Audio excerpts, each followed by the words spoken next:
ఇక మా ఆడబిడ్డలు మీకు ఎంత చెప్పిండు చిల్కకు చెప్పినట్టు చెప్పిండు కేసీఆర్ సారు. ఏం చెప్పిండు కేసీఆర్ సారు?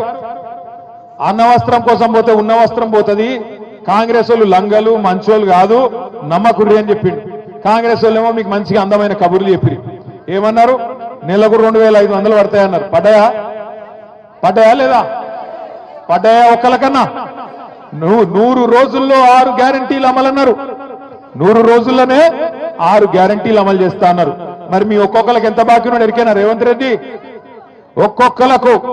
ఒక్కొక్క ఆడబిడ్డకు ఈ రాష్ట్రంలో ఉండే 1,67,00,000 మంది ఆడబిడ్డలకు రేవంత్ రెడ్డి గారు ఈ ఒక్క సంవత్సరంలోనే 30,000 రూపాయలు బాకున్నాడు. నెలకు 2,500 చొప్పున, సంవత్సరానికి 30,000 రూపాయలు బాకున్నాడు. సో కాంగ్రెస్ వాడు మీ ఓటు వచ్చినందుకు అడిగితే ఏం చెప్పాలి? ఆడ 30,000 పెట్టుకోడుక ఆ తర్వాత మాట్లాడతా అని చెప్పి ఎలగొట్టాలి. రైతులకు ఎకరానికి 17,500 బాకీ ఉన్నాడు. ఆడోళ్లకు ఇప్పటికి సంవత్సరానికి 30,000 బాకీ ఉన్నాడు. రేపు దబ్బన తప్పిదారి ఇక 12,000 ఇస్తుండు కదా, సరే తీసుకుంటాం మిగతా తర్వాత చూసుకుందామంటే మళ్ళా ఇయ్యాడు. అది కూడా చెప్తున్నా మీకు ఇప్పుడే. ఓట్లు అప్పుడే పడతాయి పైసలు, ఓట్ల తర్వాత ఇచ్చే రకం కాదు ఇది. పార్లమెంట్ అప్పుడు వేసినట్టు చేసిండు, మీరు డబ్బల ఓట్లేయంగానే వానకాలం ఎగ్గొట్టిండు.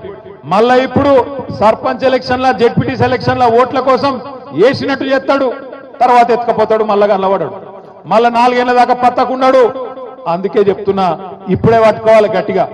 ఓట్లప్పుడు వచ్చినప్పుడే గట్టిగా పట్టుకోవాలి, గట్టిగా కాంగ్రెస్ వాళ్ళని అడగాలి.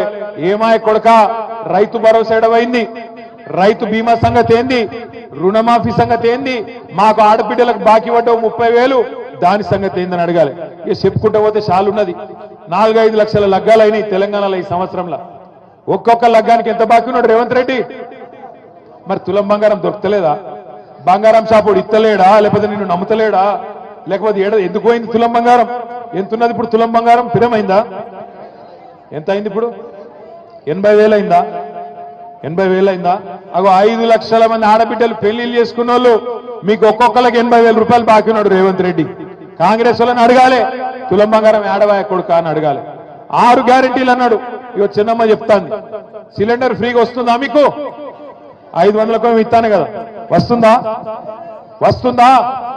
కరెంటు 200 యూనిట్లు ఫ్రీ అన్నాడు, వస్తుందా? అక్క చెల్లె కటకుర్రి సోనియమ్మ కడుతుంది అన్నాడు. కడుతుందా సోనియమ్మ ఆడవాయనో ఇందిరమ్మ ఆడవాయనో మనకు రేవంత్ రెడ్డి తలుపుకున్నాడు. పచ్చి మోసగాడు, పచ్చి అబద్ధాల కోరు. నిజంగా ఇవాళ రాష్ట్రం లెవెల్ మీదన్నా 420 చీటింగ్ కేసు పెట్టాలంటే మా ఆడబిడ్డలను కోరుతున్నా నేను.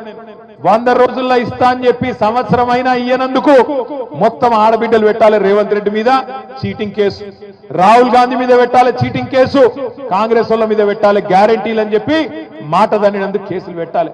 ఇక మనం కేసులు పెట్టినా పోలీసు వాళ్ళు ఉన్నారా ఇడ? ఇక పోలీసు వాళ్ళకి దరఖాస్తు ఇచ్చినా వాళ్ళు తీసుకోరు పాపం. వాళ్ళు ఏం చేస్తారు? రేవంత్ రెడ్డి మళ్ళీ ట్రాన్స్ఫర్ చేస్తాడో ఉల్టా ఏమన్నా చేస్తాడో అని వాళ్ళ భయం. కాబట్టి మీరు కేసు పెట్టినా వాళ్ళు తీసుకోరు. అందుకే మనం ఒక్కటే పని చేయాలి. ఏం చేయాలి? ఓట్లప్పుడే సురుకు పెట్టాలి.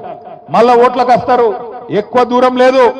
చేవెళ్లలో తొందరలోనే ఎమ్మెల్యే ఎన్నిక కూడా మళ్ళా కాబోతున్నది, ఉప ఎన్నిక కాబోతున్నది. మీరు గెలిపించిన ఎమ్మెల్యే మీరు కేసీఆర్కే ఓటేసిర్రు, ఓటేసి గెలిపించిర్రు. కానీ ఆ ఎమ్మెల్యే ఏందో కానీ రేవంత్ రెడ్డి సంకలది వచ్చిండు. ఇప్పుడు పోయి రేవంత్ రెడ్డి గారు సంకలది వచ్చిండు. ఎందుకు పోయినవాయా అంటే అభివృద్ధి కోసం పోయినా అంటుండు. ఎవరు అభివృద్ధి కోసం పోయినావు నువ్వు? ఏం అభివృద్ధి చేసినావు ఈ సంవత్సరంలో? రైతు బంధు ఇచ్చినవా? లేకపోతే ఆడబిడ్డలకు నెలకు 2,500 ఇచ్చినవా? తులం బంగారం ఇచ్చినవా? చదువుకునే పొలగాళ్ళకు స్కూటీలు ఇచ్చినవా? నువ్వు ఇచ్చిన మాట ఒకటి నిలబెట్టుకున్నావా? ఏం అభివృద్ధి అయింది ఈ సంవత్సరంలో? ఉన్నది వీకింది. కాబట్టి నేను అంటున్నా, రేపు ఎలక్షన్ వస్తుంది. ఎలక్షన్ వచ్చినప్పుడు చేవెళ్ళ మాత్రమే కాదు, రాష్ట్రంలో 10 మంది ఎమ్మెల్యేలు ఎవరైతే పార్టీ మారినరో 2025 సంవత్సరంలోనే ఆ ఎలక్షన్ కూడా వస్తుంది. మీ చేవెళ్ళ ఉప ఎన్నిక కూడా వస్తుంది. బుద్ధి చెప్దామా కాంగ్రెస్ పార్టీకి?